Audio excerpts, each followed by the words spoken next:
Cricket की दुनिया एक नुकसान से दो चार हुई है। बहरहाल इंसान जो दुनिया में आता है उसे जाना भी होता है। Sir Garfield Sobers West Indian cricketer और क्रिकेट की दुनिया के अजीम तरीन ऑलराउंडर जो हैं उनका गुज़िश्ता रोज़ इंतकाल हो गया है। सर गैरी सोबर्स वो आदमी हैं जो कि जब उनका नाम आता है तो तमाम ही लोग एहतराम से अगर सिर नहीं झुकाते तो बहरहाल उनके लिए तारीफ़ी कलमात ज़रूर कहते हैं। वो भले सर विवियन रिचर्ड्स हों, वो भले सर इयन बोथम हों, वो भले इमरान खान हो, कोई भी हो। मतलब सर गारफील्ड सोबर्स से पहले भी वेस्ट इंडीज़ के अंदर ऐसे प्लेयर्स थे जिन्होंने वेस्ट इंडीज़ को एक बड़ी टीम बना रखा था, लेकिन जो सोबर्स ने किया वो कोई दूसरा नहीं कर सकता। क्रिकेट की तारीख़ में सोबर्स से ज़्यादा अच्छा ऑलराउंडर कोई आया नहीं। 8,000 से ज़्यादा रन्स हैं उनके और उसके बाद 200 से ज़्यादा विकेटें हैं और 200 से के करीब कैचेज़ हैं। उसके अलावा इन्होंने मैल्कम नैश को 1972 में आई थिंक 6 छक्के मार के एक रिकॉर्ड बनाया था, जो बाद में बहुत तवील अरसे के बाद लोगों ने तोड़ा।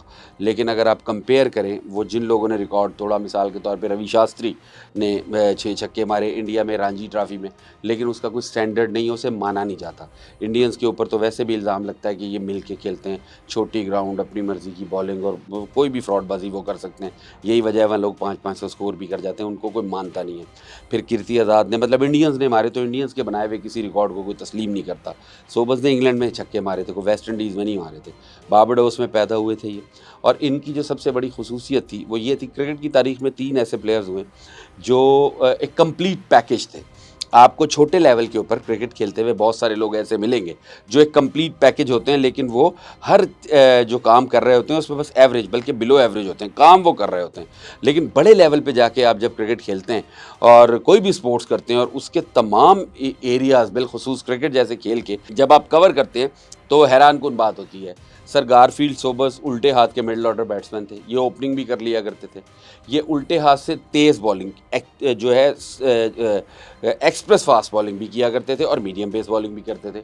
ऑर्थोडॉक्स जो है लेफ्ट आर्म स्पिनर भी थे और चाइनामैन बॉलर भी थे। फर्स्ट स्लिप में फील्डिंग भी करते थे और आउटफील्ड में फील्डिंग भी करते थे। और 200 से ज़्यादा कैच हैं, 200 से ज़्यादा विकटें हैं। फास्ट बॉलर के तौर पे भी विकटें ले रखी हैं, चाइनामैन के तौर पे भी ले रखी हैं, लेफ्ट आर्म स्पिनर के तौर पे, ऑर्थोडॉक्स के तौर पे भी आउट किए हुए हैं और विकेट कीपिंग भी कर लिया करते थे, बल्कि 1-2 टेस्ट मैचेस में विकेट कीपिंग भी की है। दुनिया में सबसे ज़्यादा रन्स बनाने का एक इनिंग्स में 365 रन्स का रिकॉर्ड वो इनके पास कम से कम 30-35 बरस रहा। जब फिर ब्रायन लारा ने फिर ये रिकॉर्ड तोड़ा। ब्रायन लारा का रिकॉर्ड तोड़ा मैथ्यू हेडन ने, और फिर मैथ्यू हेडन का रिकॉर्ड दोबारा ब्रायन लारा ने तोड़ा जब उन्होंने 400 रन्स बनाए। और ये एक ही टेस्ट मैच था। उसकी पहली इनिंग्स के अंदर हनीफ मोहम्मद ने 334 स्कोर किया था, वो एक वर्ल्ड रिकॉर्ड था। उससे पहले 332 आई थिंक वर्ल्ड रिकॉर्ड था सर लिन हैटन का। हनीफ ने 334 किए। उसके बाद उसी मैच की अगली इनिंग्स में मतलब जब वेस्ट इंडीज़ की बारी आई तो सर गैरी सोबर्स ने 365 स्कोर किया। सर गैरी सोबर्स जो हैं जब उनका नाम आता है तो जब से ये कल उनका इंतकाल हुआ है तो तमाम जो क्रिकेटर्स हैं, Steven flamingo left hand batsman थे, उन्हें रिजेंबल भी किया जाता था टू सम एक्सटेंट सोबर्स से। उसके अलावा इयन बोथम, मतलब क्रिकेट फ्रेटर्निटी सारी की सारी जो है वो उनकी ग्रेटनेस जो है उसको एडमायर कर रही है। अच्छा, अगर आप बात करें जैसे सोबर्स की हमने बात की है तो Sobers was the one and only Garry Sobers. उनके अलावा जिस बंदे को यहाँ ये जिक्र करना बहुत ज़रूरी है, जिस आदमी को उन्होंने कहा कि ये अगर कोई बंदा दूसरा सोबर्स बन सकता था तो वो पाकिस्तान के ऑलराउंडर वसीम राजा थे। वसीम राजा के अंदर भी वो सारी खुसूसियात थी जो सर गैरी सोबर्स में थी, लेकिन वसीम राजा के स्टैटिस्टिक्स वैसे नहीं हैं, उन्होंने उतने ज़्यादा क्रिकेट खेली नहीं। राजा फास्ट बॉलिंग भी कर लिया करते थे। 135-40 की स्पीड से पाकिस्तान की तरफ से नए बॉल के साथ बॉल करते रहे।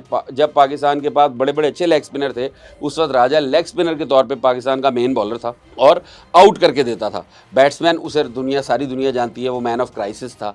वेस्ट इंडीज़ के खिलाफ पाकिस्तान को पहला वनडे जिताने वाला वसीम राजा था और इसी मैच के जिताने के ऊपर 1981 में सर गैरी सोबर्स ने कहा था कि if there is any other Gary Sobers it will be Wasim Raja. तो ये एक बात है। उसके अलावा एक और इस तरह का क्रिकेटर था जो उनकी तरफ से खेला ऑस्ट्रेलिया की तरफ से जो उनका जिसका अभी गुज़िश्ता दिनों इंतकाल हुआ है वो भी बॉलिंग कर लिया करता था, तेज़ भी करता था, ऑफ ब्रेक भी करता था, अच्छी बैटिंग भी कर लिया करता था, बहुत अच्छा फ़ील्डर था।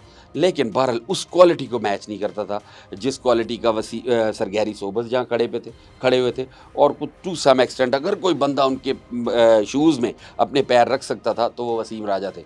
और बदकिस्मती से ये दोनों लोग अब हमारे बीच में नहीं हैं। वसीम राजा 56 साल की उम्र में काफ़ी पहले इंतकाल कर गए थे और गुज़िश्ता रोज़ गैरी सोबर्स जो हैं वो भी हमारा साथ छोड़ गए।